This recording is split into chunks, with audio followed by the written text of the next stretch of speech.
Hey everyone, Olivia Reiner here along with Ryan Wood, and we are just wrapping things up after the Patriots. The brutal loss, I would say, and there's a lot for us to unpack. Of course, bring your questions, but we certainly have a lot to talk about. One of them, I think, being a big momentum changer in the big fumble that sort of happened toward the end of the game. Give Aaron Jones the football. Give him the football. Well, wait. That's not going to help him get the football. But look, you got kind of in the doghouse the next drive, and it went nowhere, and they went right back to him because he is their most dynamic playmaker in the backfield. So it's a balance. Fumbling the football is a good way to get in the doghouse, but the Packers really can't afford to put Aaron Jones in the doghouse because he makes a lot of plays for them. It just so happens that was the momentum change in tonight's game. And you do that against a team like the Patriots, they capitalize on it really quick, and that's what they did. They boom, 2 touchdowns. It's a 14-point game. It's over, and that's what happened. It's the second week that a fumble by a running back, I guess a running back in a different position last week, but not a running kick back return, but yes. Exactly, a running back nonetheless. Aaron Jones won't get released, though, so don't worry about that. Correct, and his attitude in the locker room after the game was pretty good. I mean, he was talking about how his teammates picked him up on the sidelines afterwards, and he owned up to it. I guess we didn't really see the same thing with Ty Montgomery. No, he didn't talk to the media afterwards, so he certainly didn't own up to it. It was a brutal play because it's a tied game, and the Packers, literally during the run, Aaron Jones crossed the 30-yard line. So they're not only driving, but they're already in field goal range. And it reminded me of what Mike McCarthy said about the Patriots playing, especially in New England, earlier in the week. You have to beat them. They don't beat themselves. Well, tonight the Packers beat themselves. It boiled down to a couple plays, but that's usually how it is, and they didn't make the couple plays. Bottom line is the second straight week, they had a chance to beat a superior team on the road in the fourth quarter, and they didn't make those plays. And at the end of this season, if it goes south, they're going to look at these 2 weeks at the opportunities that they had. It's not like they got blown off the field either of these 2 weeks. They had opportunities in the fourth quarter, and they didn't make the plays. Good teams make those plays. The Packers did not make those plays. Now, Corey was just asking, how can a team with this much talent have this much difficulty? We've got guys like Marquez Valdes-Scantling with 3 receptions tonight for over 100 yards. Obviously, some other big talented names like Rodgers himself.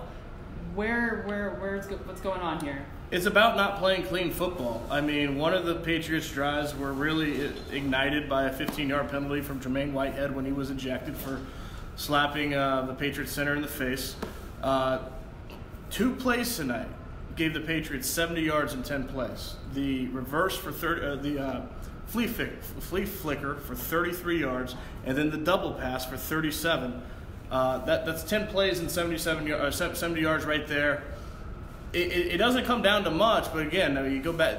Good teams make those plays. The Patriots, they're a good team. They made those plays tonight. The Packers didn't.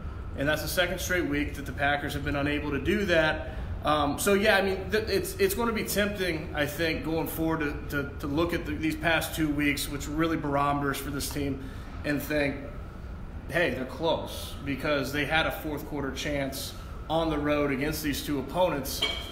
But that's only half full because they didn't make the plays when they had the opportunity to, and good teams do that. The Packers didn't. What do you make of that Whitehead penalty that threw him out of the game? I saw both sides on Twitter. A lot of people saying, "Oh, the NFL, the league's too soft," and then you can see the other side of it. It's a penalty. Have there been more egregious things that have led to ejections in the history of the National Football League? Yes. At the end of the day, I don't have any sympathy for a player if after the whistle they slap the opponent in the face. That's losing your composure. It's putting yourself in a position for that call to be made, for that ejection to be made. And you don't get any sympathy as a professional if you slap your opponent in the face. So I don't want to hear anything about soft because, yes, there's been punches, there's been close fists, there's been more egregious ejections and things that have warranted ejections. But at the bottom line, it was a loss of composure. It cost them 15 yards at a time when the Patriots were already driving. They couldn't afford to lose 15 yards. It was a big moment in that game, and he lost composure. That's just the bottom line. Yeah, well, the defense, especially the secondary, definitely faced some challenges tonight, losing quite a few players over the course of the night. What did you make of all of that, and how do you think that they rebounded and handled the situation? I was surprised how well they covered, considering they lost Kevin King. Their coverage fell apart earlier this season when they didn't have Kevin King. Now, you look up, I mean, it's kind of a weird game defensively because they made Tom Brady work. The Patriots, a couple times inside the 10-yard line, needed a handful of plays to punch it in. They made him work in a way that you don't always see, but then you look up and they scored 31 points. And 31 points is 31 points in this league. You give up 31 points, you're probably not going to win. So, I think it's a frustrating game on their end, but kind of the theme of the night, not making the plays when it matters. Those two trick plays, the Patriots, they resorted to trick plays tonight. They needed the flea flicker. They needed the double pass. But 70 yards and 10 points on those two plays, that you can't have those kind of breakdowns. There are a lot of people in the comments right now asking about the future of McCarthy's career in Green Bay. How does a game like this impact McCarthy's longevity? Well, it would have helped had he won, for sure. No one's getting fired 8 games into this season. It's not going to happen. So if you're on the fire him now train, you're on the wrong train, because that's not the reality train. That's just not going to happen. Nor should it, because this is a team at 3-4-1 that is still in it. They haven't dropped out of the race. They're not playing for next season. They're playing for this season still. It's the wrong time to make moves. But if it continues in this direction, if they fall apart over the next 3 weeks, one, they have to beat Miami. They have to beat Miami. It's a must-win. But two, if they can't, if they lose to Miami, but if they can't compete against Seattle, which is a tough game on a short week, Minnesota, tough road environment, and then if they can't maximize the soft schedule that is their final 5 games, the seat's only going to get hotter. So it really is incumbent on them as a team to play better, to eliminate those questions. I get why you're asking them. It's just a matter of 8 games is not the right time to make a move.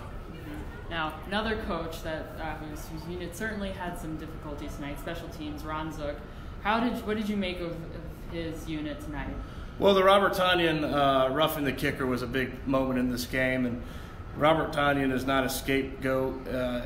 There's plenty of other plays that came down to it, but when you make a stop and you're getting the ball back in a close game and all of a sudden the Patriots still have the ball and Tom Brady has another chance, certainly it's damning for any team in that situation. So, they've got some shoring up to do like the rest of this team, I think. Mm-hmm. Now, Aaron Rodgers in his post-game press conference tonight, he talked about, again, and this isn't the first time he's spoken about, he's talking about learning how to win, and the team needs to learn how to win, and they haven't learned how to win on the road yet.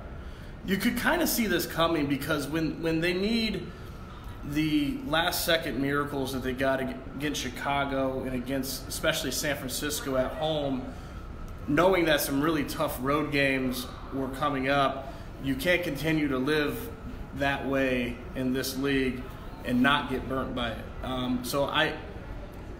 Learning how to win against even Chicago, 5-3, but even Chicago, and especially the San Franciscos of the NFL, is a totally different process than learning how to win against the Los Angeles Rams and the New England Patriots. The teams, by the way, that if they do get to the playoffs, they will be playing to get to the Super Bowl.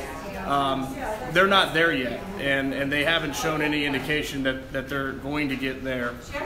That's where this team is. They at 3-4-1, they've got to prove that they can win close games against good teams. Well, there's certainly a lot of people in the comments in panic mode. There's certainly a lot of people online that are in panic mode.